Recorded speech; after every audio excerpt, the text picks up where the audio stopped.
Welcome to the Business Leadership Series, where we engage with leaders who are making an impact on their worlds and who want to share their knowledge and experience for your personal and professional growth. The following interview is designed to inspire you to become the best leader you can be. Your host, Derek Champagne, is the founder and CEO of The Artist Evolution, a full-service agency building successful brands, marketing tools, and campaigns, and also the author of the best-selling book, Don't Buy a Duck. And now, let's begin today's Leadership Series interview. Welcome to the Business Leadership Series, where our goal is to inspire you to become the best leader that you can be. We've got Vincent Pugliese on today, and he is a buddy of mine. We've been in some great groups together, but he's got a really cool story. I've had the opportunity to read his book months and months ago, endorsed by Seth Godin, who shares bracingly honest, direct, and powerful. Here are useful lessons from the trenches. And the book is called Freelance to Freedom, the roadmap for creating a side business to achieve financial, time, and life freedom. Vincent, man, thanks for coming on today. Hey, man, thanks for having me. Pleasure. I always love when I get to see you and chat. We could sit by a campfire and chat for hours and shut it down. You've got a great energy. You've done some cool stuff, too. Early on, national champion for the William Randolph Hart Photojournalism Championship. You have photographed for all the leading wire services in various national and local publications throughout the United States, photographed all the major sporting and news events, including the Super Bowl, the World Series, NHL Final, NBA Conference Finals, the Kentucky Derby, WrestleMania. That's awesome. And photographed and assigned into nearly every state in the nation. That's pretty cool, man. You've had some cool travel. Just kind of give me some of your early years and what brought you to where you are today in your entrepreneurial journey. Yeah, my early years weren't very impressive. I learned on the day before graduation of high school that I was going to graduate. That's when I knew I was going to graduate high school. My GPA was like 1.7. I was checked out from school. I knew it wasn't for me. I remember my guidance counselor asking me, like, what do you want to do for a living? And I said to her, the only thing I don't want to wear a tie for whatever job. And she was like, all right, get out of my office. She wasn't really interested, and so I remember my friend saying to me, like, what are you going to do? And I said, I don't know, I'll figure something out, but this isn't it, like what everybody was doing. And I grew up on Long Island. Everybody was going to all like the Ivy League schools, and I just couldn't compete. So I kind of just checked out. But I was always into sports. I was always a sports fan. And I remember, so I floundered around for a couple of years in community college and dropping out. And I remember a friend, like, I got all upset watching a Steeler game. I was a huge Steeler fan. And he said, do you really think these millionaires care about, how you did at your job today? Like, why do you care so much about what they're doing? And I had this, like, a bunch of things went on. I got in a lot of trouble. I was arrested. And I woke up in a cold sweat at 22 years old in the middle of the night. Like, what am I doing with my life? And I went downstairs, and my dad came downstairs, who we hadn't gotten along, which you can understand why, the way that I was. And he basically said to me, I said, I don't know what I'm doing with my life. And he said, well, and he just really got on my level. And he goes, well, you like traveling, you like sports, you like taking pictures. Why don't you take a photography class? And that's how it really just started for me at 22. And I said, I failed at everything in my life so far, but, I'll probably fail at this too, but at least it'll sound cool. It'll be the first thing that sounds cool. And I really was convinced I'd fail. But I bought a camera the next day. I signed up for Nassau Community College. And for the first time in my life, I had like a drive. And I was like, I'm not gonna give, this is my last chance. I felt so I'm not gonna give it up. So I gave it everything I got. And I would buy tickets for baseball, Mets and Yankee game. I would sneak to the front row to learn from the photographers and take pictures. And I went all in from there. And I said, that was my dream. I said, instead of watching it on TV, I want to be on the sidelines. And so that's where it started. Wow. There's a spot in the book where I just got goosebumps. I remember getting emotional seeing it. It was talking about your dad and some early days and some things that stuck with you about money. Do you mind sharing a little bit about that experience? Yeah, absolutely. I haven't talked about it very much since writing it, but my dad had a business, and we were your typical, middle class suburban kids. I had a great life, everything was fine. And my dad had his own business, and I went to go to school one day, and he was just laying on the couch. And I came home from school, he was still on the couch. And I was like, what's going on? That wasn't my dad. And it turned out that his construction business, his partner, emptied out the bank accounts overnight and moved to a different state and just wiped out the business, in one day, in one moment. And so we had all these hazardous materials on site, all these job projects that weren't getting done. We were getting all the phone calls. My dad got featured on the news for these things that were, all the lawsuits. And I was already in a bad place. I was not doing well in school. We were fighting. So I ran away a couple of times, and, it went on for 6 or 7 months. There was talk of, we're going to lose our house. Just everything. 15, 16 years old, it just rocks your world. Yeah. The way you look at money, the way you look at work. And my dad came to me to borrow $700 from me. I worked at a convenience store.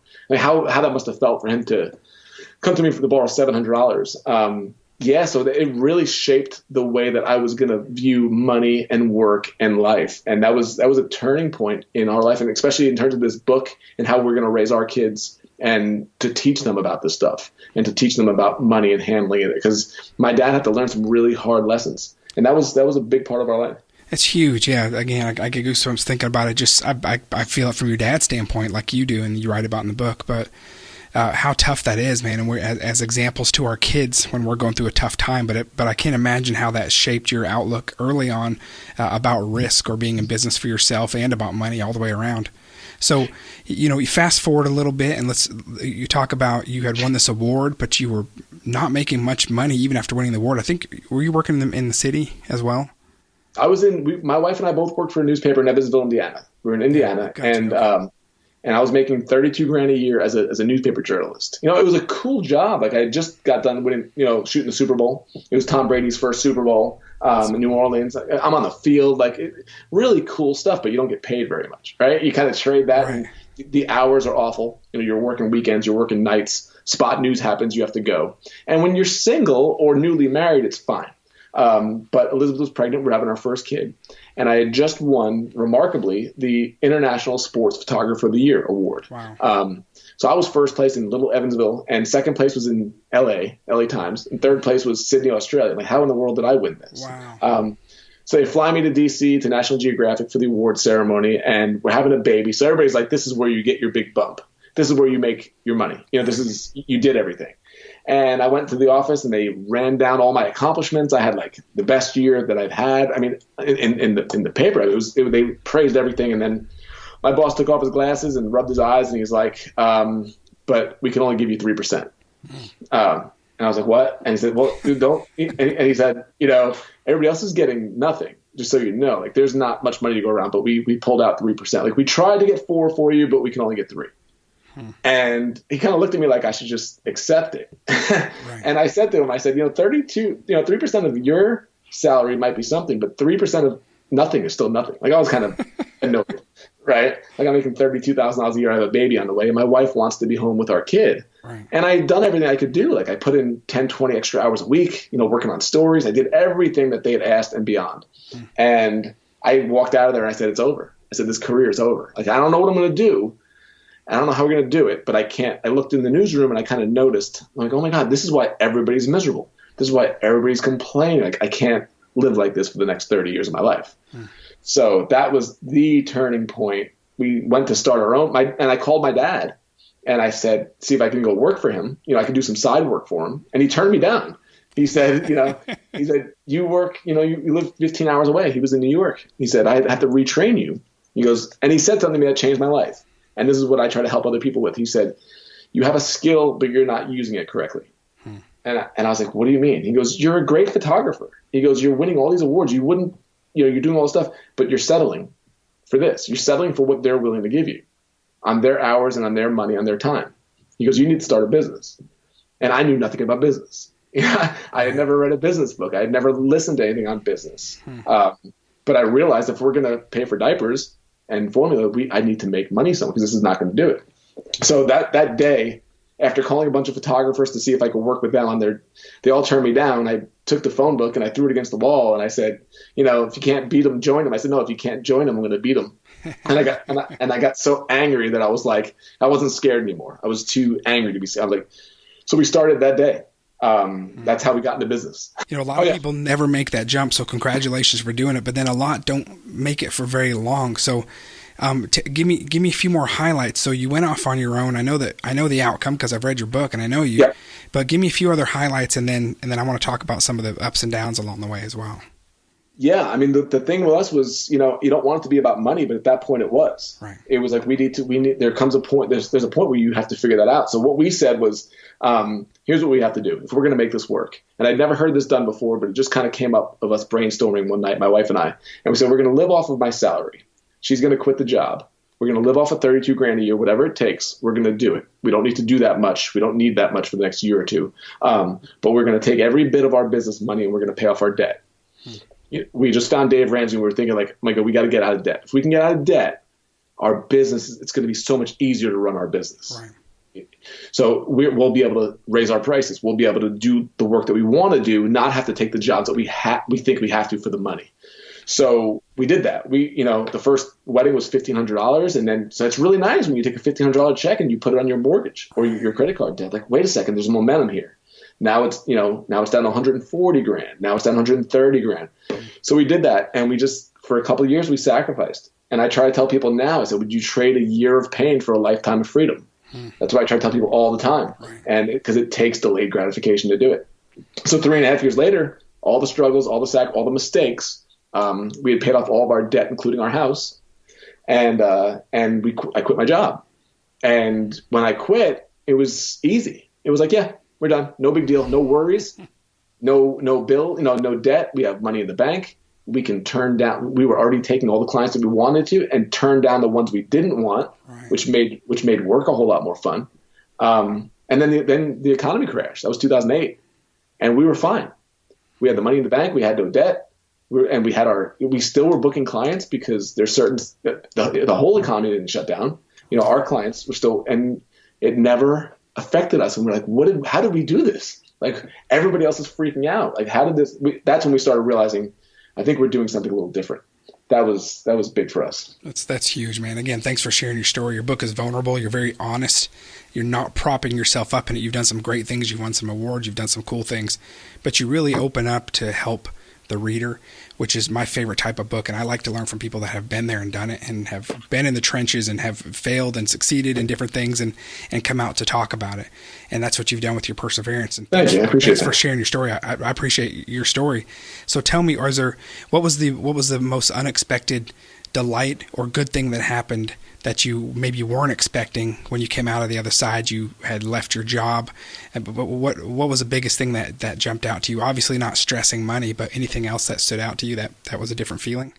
Yeah, it was. I thought, like, when we paid off the debt, I thought, like, wow, the skies are going to open up and there's going to be fireworks and rainbows, and nothing happened. It was kind of a cloudy day, and we got sushi, and we're like, life doesn't feel any different. But what we noticed about a week later was, my goodness, we get to completely control our time. Wow. And that was so much more valuable than just more money.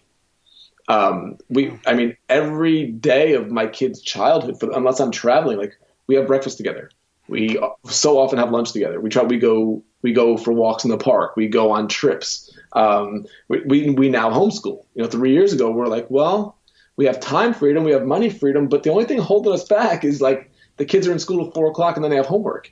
And we weren't liking the way school was going anyway. So we're like, homeschool. We met my friend Ken Carfagno, they homeschooled, and he told us all about it. We're like, we never thought about that. But now, wow, we can kind of teach them entrepreneurship. We can teach them about how life really is and the way we want. So we decided to homeschool. So it's 3 years now. And now, the book launches January 2nd, and we hit the road as a family. We're taking 3 months and we're traveling out west.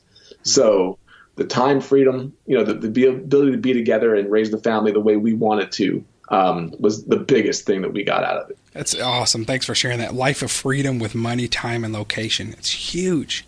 And again, it's a cliche, but that's what people work their whole life to get to at the end when they quote unquote retire, is to have those things. But you're doing it now, and you're relatively young, and you've been on the journey for a long time with that. So give us a few. If we've got somebody listening goes, you know what, I wish I was making more. I'm not satisfied with where I'm at, and I don't have the time, and I'm not sure if I'm using my talents the best way. What are some ways for somebody to dig in and do some self-reflection and say, what are a few next steps that I can take immediately if I'm listening? Yeah, absolutely. The first thing is, and it sounds so cliche and kind of superficial, but it's your money. Like, what I've found is, I coach a lot of people on this, and it's amazing how many people that make $125,000 and are scraping by. And but they hate their job, and they want to do something else. but they need to make $125,000. I'm like, no, you don't. And they're like, yeah, I do. And then we go through it. Like, what if, and I call it the fruit in the book, your food, your residence, your utility, your insurances, and your transportation, your car. Like, put those things together, plus a little bit of entertainment. What number is that? And whenever they do that, everybody that I coach, essentially, it's half of the number that they think it is. Wow. And that's when I look at them and they go, where's that money going? And I'm like, that's what you have to tell me. And when you can describe that, and then they have that eye-opening moment, and they go, wait a second, that's really $60,000, not $120,000. I'm like, right. So you don't need $120,000. You've changed your needs to wants, or your wants to needs. Like, all of a sudden, ballet is a need when it used to be a want, and now it's kind of to the budget. So it's like, that was the thing that we figured out, when you can control your money. Now, if you can, like today, we could live off of $35,000 if we needed to. Wow. That makes business very easy. Right. We've never had to, but we can. And so I don't have this impression that I need $90,000 or $150,000 to live. So with no debt, if I could make it on $35,000 a year, well, that's very easy to make if I have the time to do it, and beyond, and double, and then 10 times it. Great advice, and the fruit, and maybe a little entertainment. And I guess you're right. The things that we put in the must-have categories are things that really are wants, and maybe one or two isn't a big deal, but it starts to add up, and there's so many of them in our lives we don't really even look at them anymore as wants. Yeah, exactly. And then so you have that, and then what I learned, like what my dad taught me, I had a skill, but I wasn't using it correctly. And it's like, okay. And what I noticed is everybody does.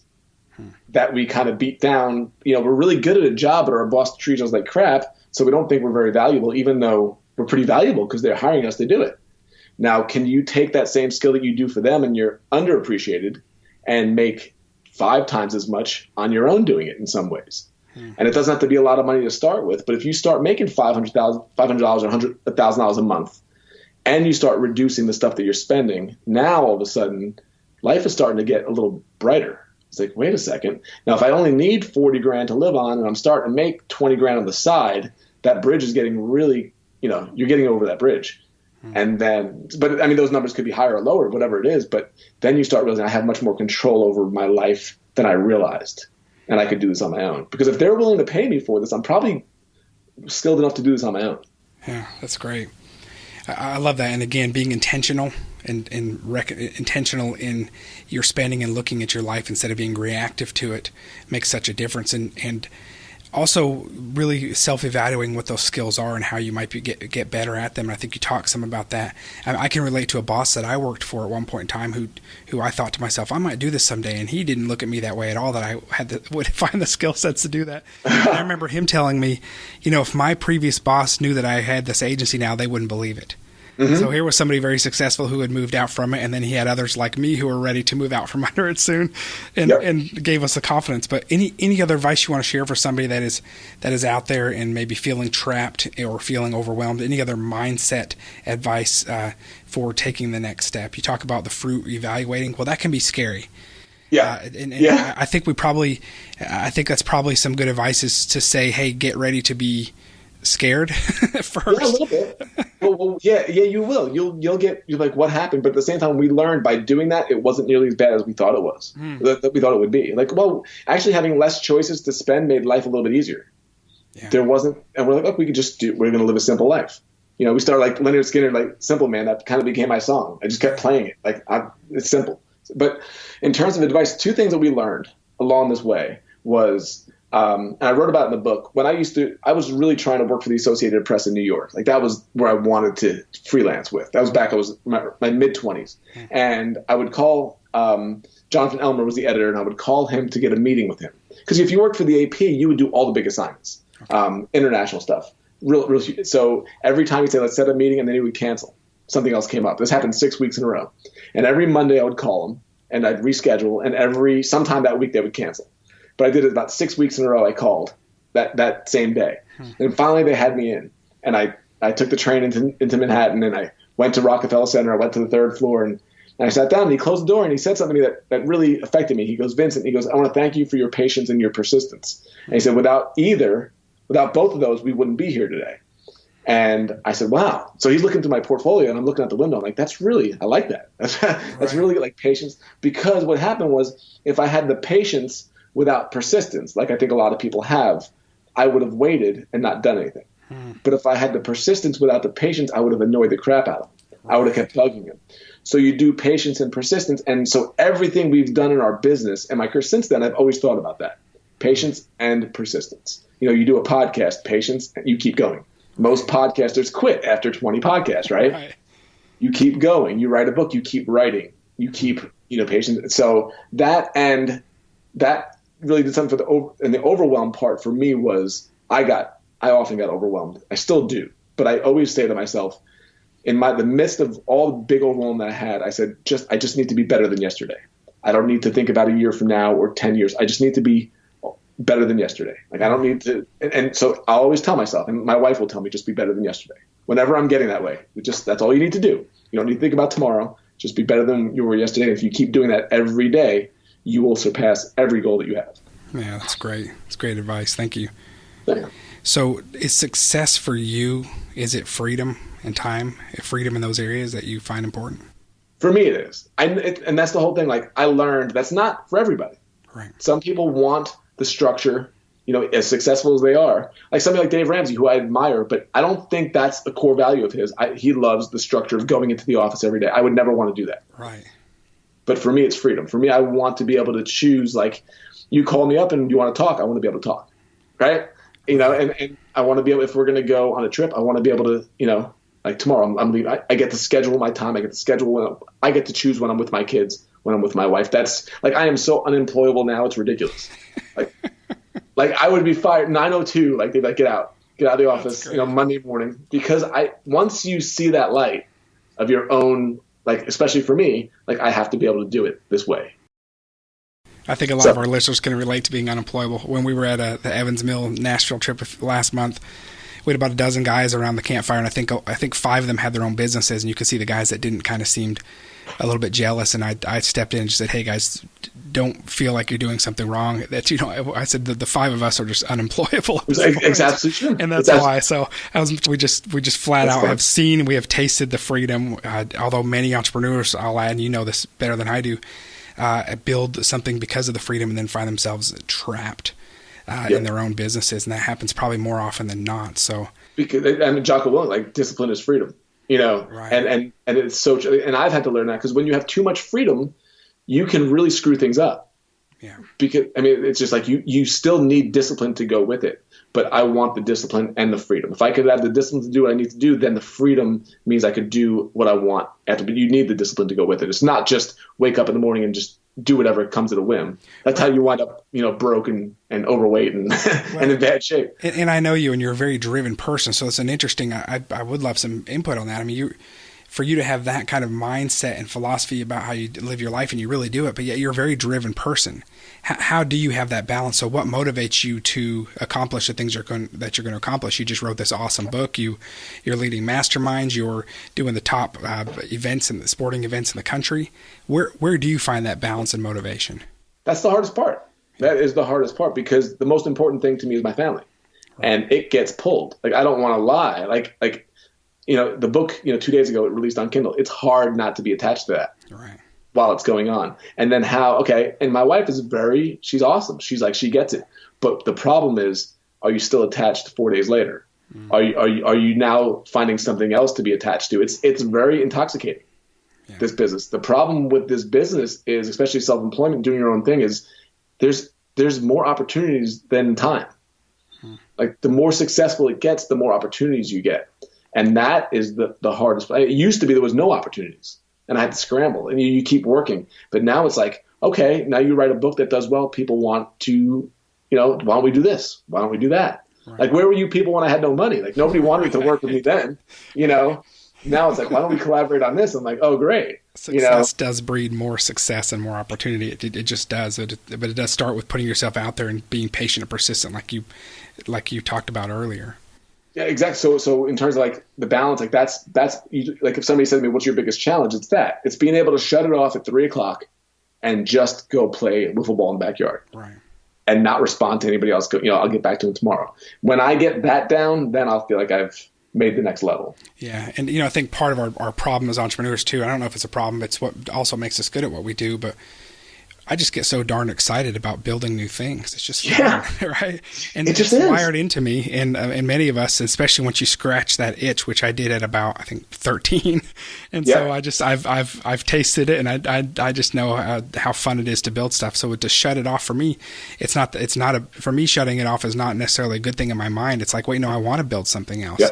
And so that's where I have to find my own personal balances for the be all in when I'm with my family and be all in when I'm working on a project. And then as our buddy Aaron Walker and others say, to be an inch wide and a mile deep, so you get traction on things. Exactly. Now, do you feel it though? I mean, can you work a 14-hour day and still have energy? Like I can. It's like, and I don't generally work that much anymore because I do realize that I can do it in 8 or 9. Yeah, I just mean like I love what I do. Absolutely. It doesn't feel like work. If I get to go on a video shoot and work with a client on some kind of brand story project or something like that, I'm just wrapped up in the creation. Yeah, exactly. So when we talk about these problems, like I try to joke even with the guys in my mastermind, I'm like, first world problems. Right, absolutely. These are first world problems. I love my work too much that I can't people will trade with you stuff. Don't complain about it. Just figure it out so you don't. That's great. That's great advice. And I enthusiastically do it, and I also get paid well for it. Yeah, exactly. So, right. Like really feel bad for me, But I mean, you always want to grow. You never want to be stagnant. So what's the next area that I can get better in? And this is for me it. If I can do this one, I'm a better dad. I'm a better husband. I'm better in my business. I'm a better friend. Yeah. So, you get to those levels where you're like, okay, I think you always have to be growing. I don't think you ever want to. I remember we interviewed Deion Sanders, and there were 2 interviews that we did when I was doing a shoot, and one was John Mellencamp, and it was really interesting. Wow. And he was like, so it was during a tour, maybe the early 2000s, and his album wasn't doing as well. It wasn't doing like Pink House's 1985. Okay. You remember when he was huge? Right. And they said, and the reporter said, like, do you miss that? Is that a problem? And he said, he looked at him and he goes, dude, I've been to the top and there's nothing up there. So I'm cool. And I was like, that was wonderful. That was really great. And then Deion Sanders was another one. Like his whole dream was to win the Super Bowl. That was his whole life was about winning the Super Bowl. And then he was with the Niners and they won the Super Bowl. And had that night, he was like, is this it? Yeah. Is this everything? This is my whole everything. And I think about that in terms of business. How many people go, oh, when I just get here, when we just make this amount or what? And then you get there and you go, that's not what I thought it would be. And it's kind of empty. And he almost committed suicide that off season. Wow. He talked about. I mean, work isn't always going to be completely fun, but it is important to make sure that you're doing something that you enjoy and that you're passionate about, and that because that is the whole journey. That's those small moments. I like building things. Many of us are what we call quote unquote visionaries or self-proclaimed, so we know we're building something bigger. So that's part of the satisfaction. But you've got to enjoy the day in and day out too. You have to. And keep growing with it. Like that's the whole thing. Like you never I've been to the top and there's nothing up there, and he's fine with that because it means I want to keep going. I want to, like my perspective is I don't ever want to retire. I want to keep. I'm 88 years old. I want to be growing in some way. I don't know if it's doing yoga or whatever it is, but I'm going to be growing because that's how you stay alive. Yeah, I feel the same way. It's just I look at it as one big. That's why we're doing this podcast. It's just one big journey of learning from each other and continuing to grow each time. So, hey, I want to talk about your book for a minute. What can I've read it, so I know, but I want to from you. What can our listeners expect when they read this book? What can they expect to get out of it? Hopefully, hope. Yeah. That would be. I mean, what I get from most people, which I was surprised by, was how relatable it is. Yeah. How many people I feel like I could have wrote this. I feel like you're talking about my life. I went to an event here last night with Chris Gillibo, and a friend of mine who just read the book wrote me a handwritten. Typed it out. It was a note that he wrote for me about the book, and how much we had in common. And he gave it to me in an envelope. I was so dumbfounded. I can't believe in all like 2 pages, and I was like, you got to be kidding me. And it's just I think. You hear so many stories of like, oh yeah, I was struggling, and then all of a sudden I made $10 billion. I'm like, what? like what? How'd you do it? Oh, these 7 tips. I'm like, what? Like, no. Right. I don't get it, and it's like, and it's not easy. And what the whole thing was like, I remember hearing Tony Robbins, who I love, but he said, I was making $38,000 a year, and I was having a kid and I didn't want to be broke. So next year I made $1 million. And then he went on. Right. I'm like, that's great, but I want to know how you got to 38 to not even $1 million, but how do you get to where you got out of that? So that's the book that I wanted to write, because and that's what my buddy's David, because I never heard anybody tell this story before, because we were broke, in debt, and this is not like this easy thing. There's a lot of struggles and mistakes that come with it. So that's what I wanted to write. I wanted to give people like, yeah, you're going to go through these things. I went through it too. And if I can be an inspiration and help you and give you advice and teach the lessons that I learned, all the mistakes. I mean, there's a ton of mistakes in there. It's not just a feel good story. There's a lot of mistakes we made. And if I can walk them through, I did the 5 phases that I learned that go from freelance to freedom to a life of time. The whole thing like that. I wanted to put it all in there. So I just kind of opened my heart to it. Yeah, that's awesome, man. Thanks for writing the book. Again, for our listeners, I know Vincent well. I look up to him. He's just a great friend, a great guy, doing business and life the right way. And he's not always had it easy. You heard him be so candid and honest, just relatable. If you at all having dissatisfaction in your job or your position, or looking for balance, for freedom in the different categories we talked about, this is an easy read, and this is a great book. You'll enjoy it. Again, I got emotional reading it. It had great advice throughout the entire thing. It's relatable, candid, and endorsed by rock stars like Seth Godin, Dan Miller, Pat Flynn, and others. I think you even let me write a little something there. You are in there. It has my full endorsement already, and so again, I want to encourage everybody to go and read this. It's just a great story where you can see a realistic and not overnight, but way to build a life of freedom with money, time, and with even your location. So, Vincent, where do we find your book? I guess it's on Amazon, Barnes & Noble, all the places that you would pick it up. It's going to be in the bookstores January 2nd, which is pretty surreal to see. My website, vincentpugliese.com, you can find anything about us in terms of the coaching or all the stuff that we do there. But yeah, it's excellent. Pretty fun. Vincent Pugliese, that I'm going to spell it for you. Vincent and then Pugliese.com. And go to Amazon, go to Barnes & Noble, Books A Million, the other stores online. But again, Morgan James Publishing is going to have a national release in January, and we'll be sending out some other links when that happens too, to give an extra plug. Vincent, thanks, man, for being our guest, and we look forward to reading the book and then to seeing the next amazing things that you're doing with your life. Thanks, Derek. You're awesome. We'll talk soon, buddy. You got it. Bye. I want to invite you to join me in supporting the American Diabetes Association. I've got the honor of being a Kiss a Pig candidate this year, which means I have the opportunity to help raise money for the American Diabetes Association locally. The ADA has been funding innovative research to combat diabetes since 1955, and in 2011 they funded more than $35.75 million a year in research at 139 research institutions across the country. The statistics: approximately 1.25 million American children and adults have type 1 diabetes.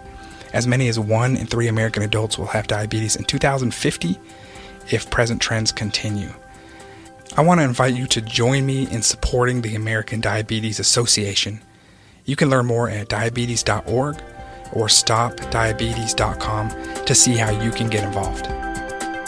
You've been listening to the Business Leadership Series, where we engage with leaders who are making an impact on their worlds and who want to share their knowledge and experience for your personal and professional growth. This interview was designed to inspire you to become the best leader you can be.